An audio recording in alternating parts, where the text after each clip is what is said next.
Hey, what's up guys and welcome back to the channel. You know it's your boy Anime King, and today we're going to be doing part 29 of What If Naruto Went Dark.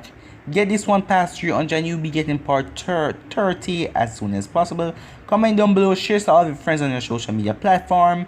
And yeah, without further ado, let's get straight into it. Start the intro.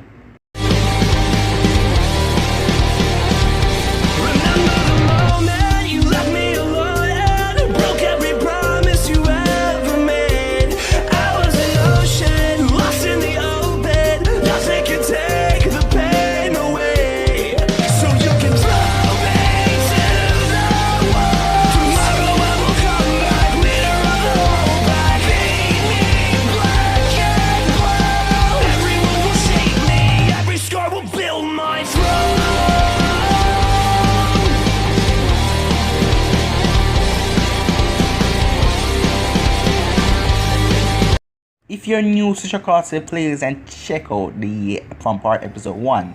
Trust me guys, it's very interesting. And if you're new guys, take 5 seconds of your time and click that subscribe button and thank you and join the Anime King family. So to do a bit of a recap, Naruto and Jiraiya and Mito and Menma went off to retrieve Lady Tsunade. After a couple of days of looking, they found her and she and Naruto went into an all-out brawl, which Naruto completely humiliating her by beating her down, showing that he is powerful than a Sanin. So the last part we left off, Kushina was following Minato to see him inside of a dome cage. So yeah, let's get straight into this part. Kushina, what are you doing here? Asked Minato as he appeared right next to her, making her jump in shock. Minato? Kushina whispered while taking a deep breath. How did you get down here? He asked with a serious look on his face, which surprised her even more. Minato was never like this. What is wrong? She thought in her head. I tried to get your attention earlier, but you didn't hear me. What is all this? She looked around. She was about to open the door that led inside of the dome, but Minato grabbed her arm. I wouldn't open that if I were you, he said to her. Why? She said, a little ticked off. Because you will die of chakra exhaustion, he replied. Then how are those people in there alive and breathing? She said. Because they have a seal on them that block the effect of the chakra exhaustion that is sealed inside of the cell, he said. So, who is this for? She asked. A sad look came on Minato's face as he turned away from Kushina. Minato, what is going on? She asked again. It is for Naruto, he replied, not facing his wife. What? Why? She said in a loud, angry voice. Even though he says that he won't attack the village now, doesn't mean he won't do it later. So I decided to use this as a backup plan. So you came up with this without talking to me about it, said a very angry and ticked off Kushina. I knew that if I told you, you would be against it, he said. Damn right I am, she yelled. We're supposed to get in closer to our son, but you want to lock him up again? Do you want him to get even more angrier and hate us forever? What do you think this is going to accomplish? She yelled back at him. What if he gets out after this? He will just kill us all. He won't, said Minato, and I am doing this because I am trying to save my village, he yelled back at her. I cannot have him saying that he's going to destroy us and then simply walk among us like we're friends with him. But he told us in the council meeting that he will destroy Konoha and make everyone suffer. It is not alright to send threats like that, said Minato as he looked back at Kushina with a serious face. That is why we build bonds with him, not put a wall between us. You're going to lock him up again? Like you did years ago? She shouted at him. You mean like what we did years ago? He countered and said to her. You also helped me create that cell years ago, and now we have to do it again. This is for the good of my village, he said. Forget about your damn village for once and think about your son, she said to him. If we lock him up again, we can cut the deal that we had with the Kyuubi. Do you want that to happen? She yelled at Minato. It won't happen, he replied. The seal will block any amount of yokai he produces, and he will be chained to the wall, so there will be no escaping for him. So, you're not going to try to build any bonds with him anymore. You're just going to give up on your son? You're not gonna release him? You're gonna lock him up forever? She said in a loud and angry tone, with tears running down her cheeks. If I have to, I will. For my people, he whispered. What about me? She yelled. I do not need you right now, Kushina. Minato yelled back. What? She whispered. I do not need Kushina Uzumaki Namake's right now. I need a woman that understands the dire situation. I need a woman that will back me up every time. I need a woman that will take her emotion aside and forget about them. I need the Red Death of Konoha. The Red Death, she whispered. The woman that will take any assassination mission and will get it done quickly and quietly as she can. The woman who take down the 7 ninja swordman with ease. The woman I love and she loves me back.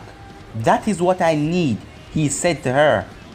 You know that my days of the Red Death are over, she said as she turned her head. Minato looked at her before putting his hands on her shoulder and pinning her to the wall. What are you doing, Minato? She said. If you don't listen to everything else, listen to this, he whispered in her ears as he looked dead serious. Naruto wants to kill you, me, and the other children that we made.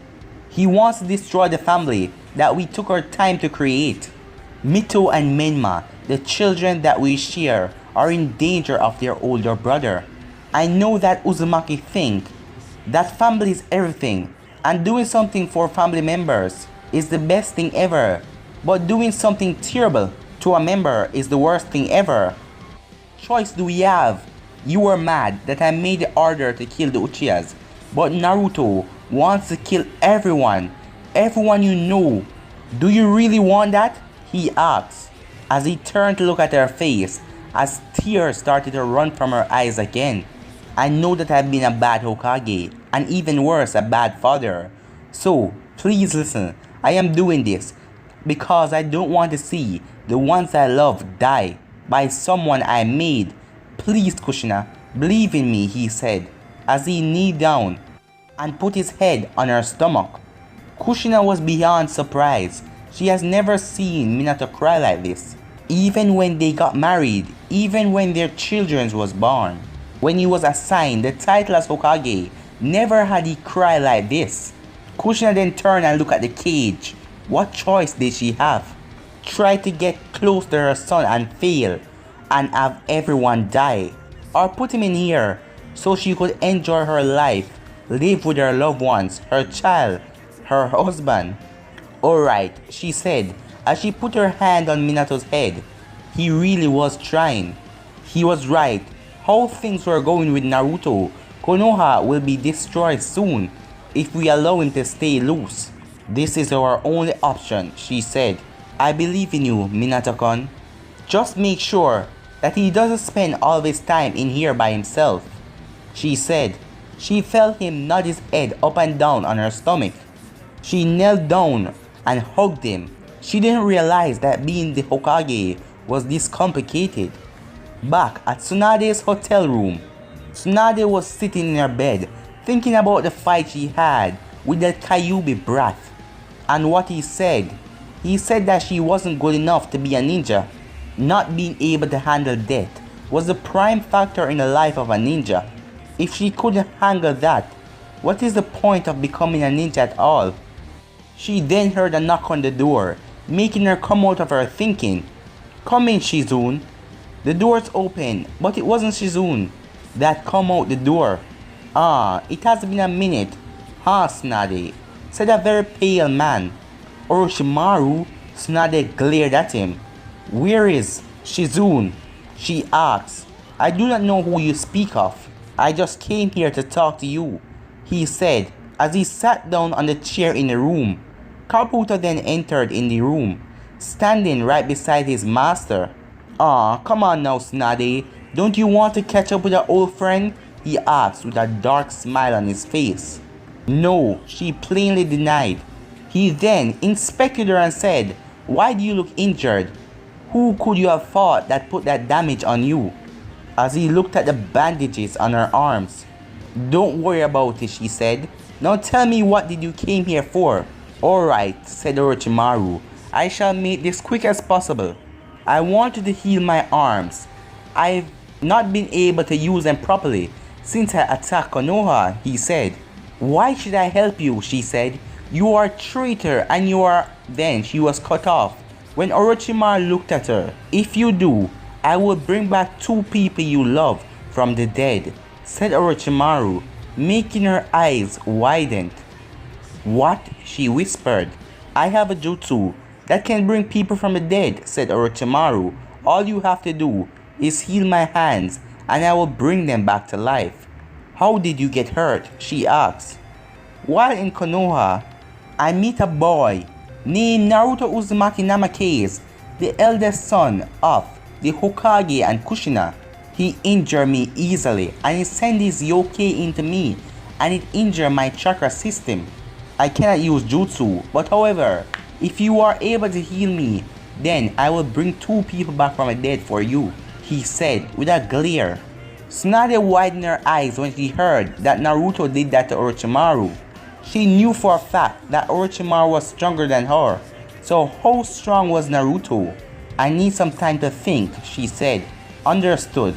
But for the jutsu to work, you need 2 alive bodies for the jutsu. You shall supply them, understood?" he said. Tsunade just looked away from him as he smiled, knowing that she is thinking about it. "Lady Tsunade," said a voice from the opposite side of the door. It was Shizune. "Lady Tsunade, I have your food," she said. As she walked in, the last thing for Orochimaru to whisper before he jumped through the window was, "You have 3 days and we will meet again," as Kabuto followed him. Shizune didn't even see or sense their presence, as they were gone by the time she entered. Shizune then looked around as she saw the window open. "Tsunade, isn't it a little bit cold for you in here?" she said as she went over and closed the window. Tsunade just looked at the moon as she replied back, Yes, it is." With Naruto had left the hotel room because of the snoring the old pervert was making. Naruto was up in a tree, just staring at the moon. The moon looked so beautiful as it was glowing off some aura that Naruto could see with his eyes. It made him feel so different inside. Once he was alone and he felt peace as he looked up at the moon. As he stared at the moon, his eyes started to glow a crimson red as he heard something in his head. "Sochi-san," as he snapped out of it. "What was that?" "I know I heard something," he whispered to himself. He then looked upon the moon with curiosity. He then jumped off the branch and said, "I don't really understand, weird-ass moon," as he kept on walking. 3 days later, Tsunade had fully healed herself and Jiraiya had to apologize for Naruto's action. Jiraiya asked if Tsunade was going to keep her promise and return to Konoha, since she did lose the fight. She just looked at him and told him that "I am a runaway gambler. Do you really think that I was going to keep that idiot bet?" Menma and Mito have been training in their clan jutsu. Menma had some success with his chakra chains, while Mito also was near to perfecting her Rasengan. She was trying to make it only one hand, but was failing to doing so. Naruto just watched his young siblings train. He made his first one-handed Rasengan when he was 8, and these fools were having trouble with it, and they were 13. Naruto was quickly cut off in thought as Shizune then appeared in the group. With a panicked look on her face, "Come quick," she yelled. "What is it, Shizune?" asked Mito. Orochimaru was all she said. They then heard a large blast from them. Earlier in town, Orochimaru, Kabuto, and Tsunade meet up out of town. She was looking at the two of them with blank face, not able to read their emotion, knowing that if she will agree to heal his hand, Orochimaru was hesitant. She then broke the silence. I shall heal you, but please, don't attack the leaf anymore, she asked him. I won't. You know that I don't like lying, said Orochimaru, lying through his teeth. Of course I'm going to attack Konoha again, he thought in his head. Tsunade got closer to Orochimaru, but instead of healing his hands, she grabbed him by the throat. He just looked at her and said, you really don't keep your promise, do you? One promise I will keep is that I will kill you, she said with a glare. Back in the present, Mito, Shizune, Menma and Naruto appeared on the battlefield and saw the three large summoning animals of the three Sanins. Jiraiya was facing off against Orochimaru as Kabuto was going up against Tsunade. What should we do? Asked Menma to Shizune. Let's help Tsunade. Getting between Orochimaru and Jiraiya is a death wish, she said. Mito and Menma nodded their heads, but Naruto looked at the battle with a smirk on his face. I have a score to settle with that old snake, said Naruto as he flew off towards Orochimaru. It's been a while, hasn't it, Jiraiya? Said Orochimaru, as the both of them are about 10 feet away from each other on their large summoning animals. As said Jiraiya, I see you're still the old evil snake. If you think my purpose to get my arms back is evil, then you are wrong. I wish to have immortality. That isn't so bad now, is it? Said Orochimaru. But I won't allow you to get away, said Jiraiya, as he went into a fighting stance, preparing to fight Jiraiya. But then, he was suddenly grabbed as Naruto was flying off with Orochimaru. Jiraiya just looked at Naruto fly away with Orochimaru. Is this a joke? Said Jiraiya to himself. Naruto flung Orochimaru down to the ground and straight up started punching him rapidly. As Orochimaru was heading straight, Naruto used a wind blast and sent it inside his midsection, allowing him to totally slam down and create a crater in the ground. It's been a time, said Naruto. Orochimaru got up out of the ground shakily and stood up. He was filled with cuts all over him from that small attack. Knowing how powerful Naruto is now, that small attack would have killed a normal genin or a chunin. You, said Orochimaru, with fear on his face, you are here again. Now, you know you cannot beat me or run. So, what shall we do? Asked Naruto as he started to extend his claws with his 9 tails flashing behind him. Wait, yelled Orochimaru. He couldn't do anything now. Naruto's presence is changed everything. He can't fight Jiraiya or force Lady Tsunade to heal him. We do not need to fight, said Orochimaru. I can just leave now. I just need to ask you something, said Orochimaru. Which is, said Naruto. Your yokai affected my chakra system, mostly in my arms. I cannot perform jutsu anymore. How do I get rid of the yokai inside of them? He pleaded to Naruto. You cannot remove it, you just have to deal with it. Don't worry, it will fade away in some time. But for now, you're at my mercy, said Naruto. No, you let me leave last time, so why not now? Asked a very scared Orochimaru. I don't let my prey get away twice, said Naruto. With Mito. Kabuto had the both of them in a corner. He had shown Lady Tsunade some of his blood, making her fear to battle because of her fear of blood. Menma was already on the ground beaten down.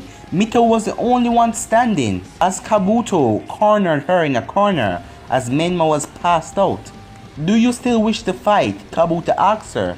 I know that you won't let us go easily, said Mito, so I have to stand up and protect them. As she got into a taijutsu stance. Okay, your funeral, said Kabuto as he turned towards Mito. He rushed towards her, but Mito was ready and blocked Kabuto's punch by catching his arm. She was aware of the chakra scalpels that could cut your chakra lines. and make you unable to use your chakra. So, she tried her best to avoid them in any means necessary.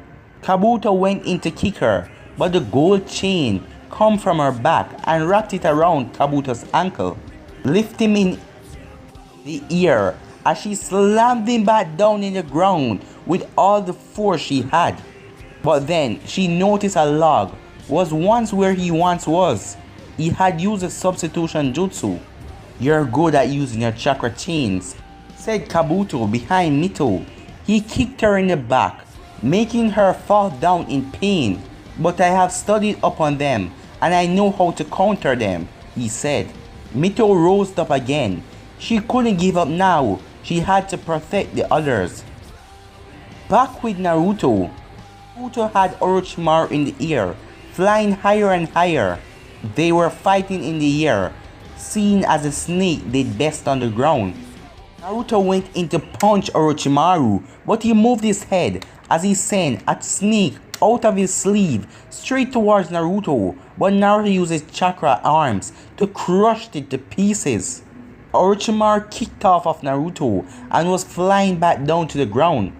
Orochimaru was going down, but they were really far up in the air, so it would take a long while as he turned back to Naruto, as a snake came out of his mouth, and the snake fired a long sword straight towards Naruto, trying to pierce him, but Naruto simply dodged the sword. He flew down to Orochimaru and grabbed his shirt. The two started to fall down to the ground at high speeds. Orochimaru was scared. He wouldn't survive a drop like this. Naruto then put more force on him and pushed him down to the ground, ready to kill him. He couldn't do anything in this situation to save himself. He started to think of some way to get out of this situation, and to his surprise, he fell in a web of some sort. He then took a deep breath and thanked the situation that he was now in. He was safe. Orochimaru. He then heard 4 people call his name: Sakon, Yukon, Jorobo, and Kidamaru, and Teowaya. "Thank God you're here," said Orochimaru, surprised in the sound 4. Orochimaru never talked like this to them in his life. "Where is the enemy?" asked Jorobo. "In the air. You won't be able to win," said Orochimaru. "He is too strong for even all 5 of us to face off against him." "Where do you think you're going?" said Naruto in a dark voice. "We're not finished yet, Snake Man," as the Sound 4 looked up to see Naruto traveling in a high speed coming down. But guys, I'm gonna end this episode right here. If you want to see the next part of this, you know what to do. Like, subscribe, comment down below, turn on that bell notification, stay posted guys. But I'm out for now guys. Peace.